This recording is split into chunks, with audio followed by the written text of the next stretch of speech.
served as assistant to the president for economic policy and director of the National Economic Council under President Trump. Yeah, he was in with Reagan, too, and was a absolute rock star on Wall Street before any of that, which, by the way, you've been interviewing me for 18 years now, and you always shout how wrong I am. So the first thing you say, I'm going to say, you are so wrong, Kudlow, if that's okay with you.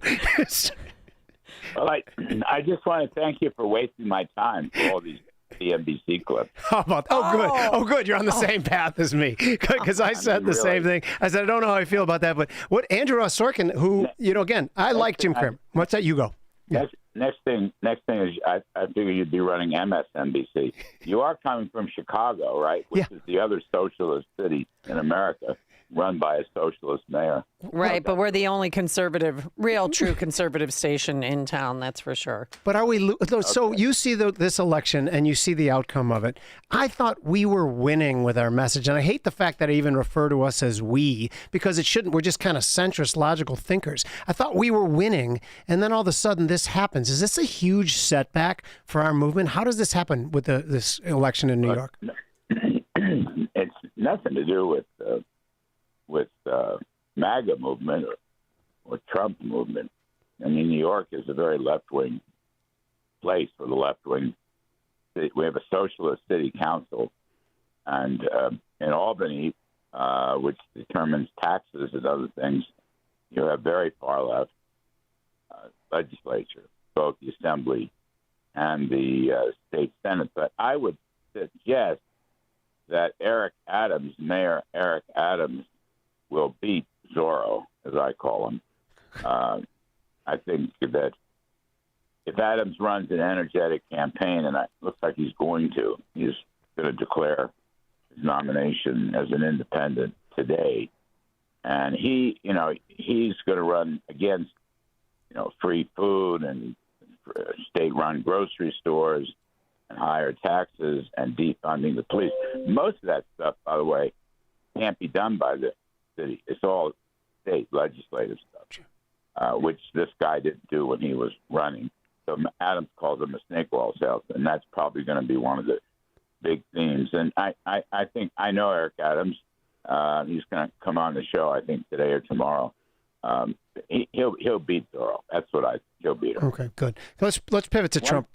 You go. One thing here is the politics here are interesting because Adams has aligned with Trump.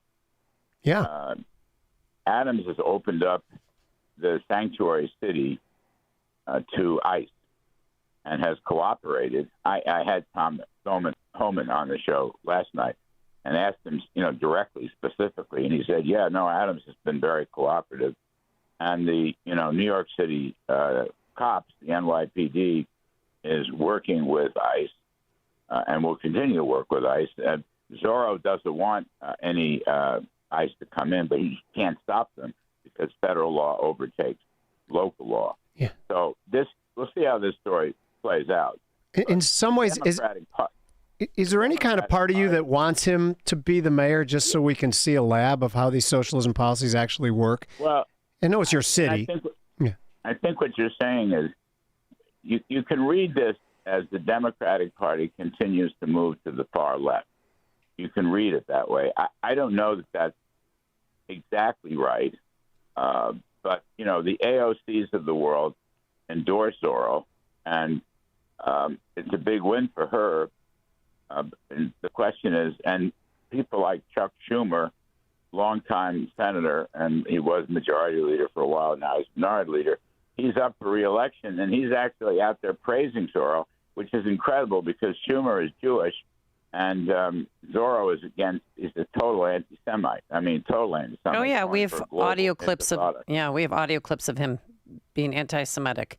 It's crazy. So he's aligning. I know AOC is aligning with him, which is not a surprise. But for Chuck Schumer, that's just it's pathetic. You're right. It's pathetic. Schumer is pathetic. I know him well. He has a noodle for a spine. That's what's happened here. Wow. And the whole Democratic Party. So it may forebode a move to the far left for the Democrats, which is fine by me. Amen. Because right. we'll wipe them out next year in the midterm election. Yeah. Can we pivot to Trump for 1 second? Because yesterday at the UN, he did get them to concede about spending 5%. I might get some of the details wrong. 5% for defense. Right. NATO. And the tariffs, whether you like tariffs, hate tariffs, I know you and I are kind of aligned on it. They can be a revenue producer for the country. My question is this, is that if they are spending 5% for defense and taking over what we used to have to spend, and we're collecting for money from tariffs, is this enough to put any sort of dent in deficit? I don't want to go too wonky into deficit spending, but that was one of the major issues why the finance people voted for Trump. Do you think it's enough to make a dent? Well, look, I think, tariff revenues were estimated by the CBO. It surprised me, actually. At $2.8 trillion over the 10-year window that they use. It's not nothing. So call it $3 trillion. That's a lot of money. But the biggest contributor to a lower deficit is going to be rapid economic growth of 3% or better. The difference between the CBO estimate, which is 1.8%, they don't care about taxes, have no impact on life, which is extraordinary. That's how stupid they are. But 1.8% growth over 10 years versus 3% growth. You get the 3, that sums to about $4 trillion, right, which covers a lot of deficits. And then if you put that together with the $3 trillion of added tariff revenues, you got yourself $7 trillion. So that, what the Senate will vote on today or tomorrow or so forth is a bill that will reduce the deficit significantly over a period of time. But it's an uphill battle because Joe Biden left them with $2 trillion deficits as far as the eye can see. So when you look at the baseline, the deficit is $21 trillion. It's incredible how bad he was. Well, and this is, Larry, this is something that's bugged me so much. Oh, I'm sorry. I keep talking over you. I apologize. The Republicans, they can cut that by about 8 to 10 trillion. All right. And I think that's what's going to happen if you include the tariff revenues. So this is something that's bothered me for the last 3 years, is that the leftist economists, they'd come out and they'd talk about how great an economy we had, and they'd never for 1 second mention the elephant in the room, the fact that we were $1 trillion of new debt every 100 days. All those people, were they derelict, or is just the field of economics so bought and paid for? Well, that's big government socialism. Yeah. So you have a socialist approach. What was the term they used? And they had a term for money, something or other.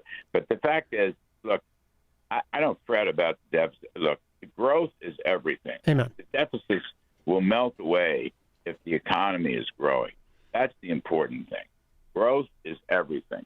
If you're growing the economy, the demand for welfare comes down, and deficits come down. The revenues come pouring in. That's the key point here. And I think that this one big, beautiful bill, it's not perfect, but it has a lot of really important incentives for business investment and building factories, all of which will contribute better productivity and higher wages. Wages are right now growing faster than inflation, so that's a really good thing for blue-collar workers. Under Biden, prices went up 20%. Wages only went up about 16%. So real wages fell. So I think it's a good bill. And I don't think the stock market, has not yet really discounted the positive impact of this bill. I think maybe a little bit, but not fully. I think that there's going to be a lot of stock market leverage when the bill is signed. It will be done by July 4th. And I mean, you have to be bullish as all get out right now. You have to be bullish on stocks. Well, I want the bill to be passed and be done, because there is still an element of uncertainty too. And then the stock market coming up on those new highs, that could be the impetus, the thing that pushes us through. But I don't disagree with you. I'm bullish the stock market, particularly if we get things all settled. Does that make sense? I'm telling you, I'm telling you, it will be signed July 4th. Okay, you've never led me down the wrong path before. So at that point, they're going to start opening up the there'll be several trade deals that will be announced. At least the framework will be announced for several trade deals. And I think the pause, the tariff pause will continue as these trade deals, materialize and develop. There's a lot under the surface that's going to percolate upward. And you'll get that fast. It's going to come right after the July 4th signing of the One Big Beautiful Bill. All right. I love all that. Your lips to God's ears. Is that no God's lip? Whatever that saying is, I'm for that. God's lips to yours. God lips to your ears. But I love it. I love it. Yeah. God speaks to us if only we listen. God speaks to us. No, I'm coming out to New York soon. We'll go out. We'll go out again if that's cool. Is that good with you? Larry, do you want to go out with Jim? He does. I'm fun. Tell her I'm fun. He is fun. I've known Jim Uriel for so many years.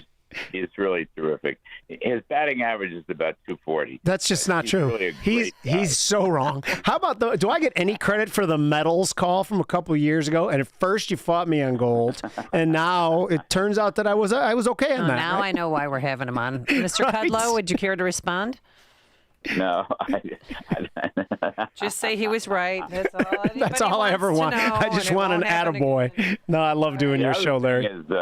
Look at the 10-year bond yield has come down. I know that's really surprised me, by the way, too, because I was worried after that 20-year auction back in May, and there was very poor demand for it. I was worried that nobody was going to want our bonds going forward if we didn't start cutting spending demonstrably, and I was wrong about that. Everybody's buying them. Everyone's buying them now.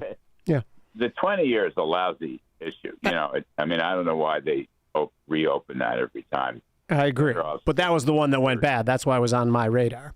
Yeah. They're better off. They should sell 100-year bonds, and then they should make it back by gold. Now, that would be a home run. That would just be unbelievable. See, they need you back in the administration to give things. What do you think about Steph Pomboy's idea of making Treasuries completely tax-free for domestic purchasers? Do you like that or no? Treasuries. So for domestic buyers of Treasuries wouldn't have to pay taxes anymore, kind of like munis. I don't want to jump on that. No, and just make them a good product that people want. Don't be spending money like drunken sailors. Yeah. Treasuries are valuable. People will always buy Treasuries. The 10-year is the center of the whole global financial system. No doubt. I'm not worried about that. I mean, there are better ways to lower taxes. Treasuries are exempt from state and local taxes, right? You just pay federal taxes on them. Right. So I wouldn't mess with that right now. Got it. I mean, if you have a complete overhaul of the tax system and you bring tax rates down and you simplify the system so you can do the whole thing on a postcard like Dick Armey and others suggested. Reagan left us with 28 and 15 back in 1987, 88 until they started messing with it again. That's what we should strive for. Okay. And I think this Republican Congress will they'll take several more bites out of the apple. I mean, I wouldn't be surprised if they came back with another spending cut bill, which would get the deficit even lower. And I think, with the economy right now, I mean, the GDP tracker for the Atlanta Fed is 3.4% in the second quarter. That's a good number if they get it. But, I mean, I think you have the potential for the economy to really do well in the second half of the year with this tax bill and other things. I think oil prices are easing back down. And I think the Republicans are going to sweep next year. Usually the party in power loses seats. I don't think that's going to happen. I think they're going to pick up quite a few seats, at which point they might do some really positive tax reform and perhaps more spending reform. And real quick, what are your thoughts on Jerome Powell not cutting rates? Jerome Powell's a dummy. Trump is exactly right.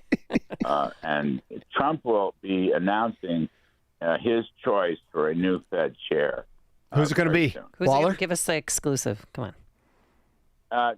No, the names are Bessent and Hassett in the White House. Probably Kevin Warsh, who was a former board member. I think those are the three biggest names. And I think the list has narrowed down to those names. I don't know. Waller could be, but I think we just he was the guy I put on the board. I mean, with the president's sign off. And there's a seat that opens up, I believe, in January, a board seat. You could put a fellow like David Malpass on that seat. But I think the chair is going to be either Bessent or Hassett or Warsh. I think those are the three leading candidates. Okay. All right. We're going to have to leave it there, Mr. Kudlow, host of Kudlow, weekdays, 3 p.m. Central Time on Fox Business. Thank you so much for joining us on our turnkey.pro answer line. Okay. Did you get all the questions out that you wanted to ask him? I could talk with Larry for an hour. I wanted to go deep into the bond market. So, yeah. That's true. Yeah. All right. Thanks so much to Justin Kosick, our technical producer, and Quinn McCarthy, our executive director. Did they get enough ribs? We're all leaving here happier today because of your ribs. And for those texting in,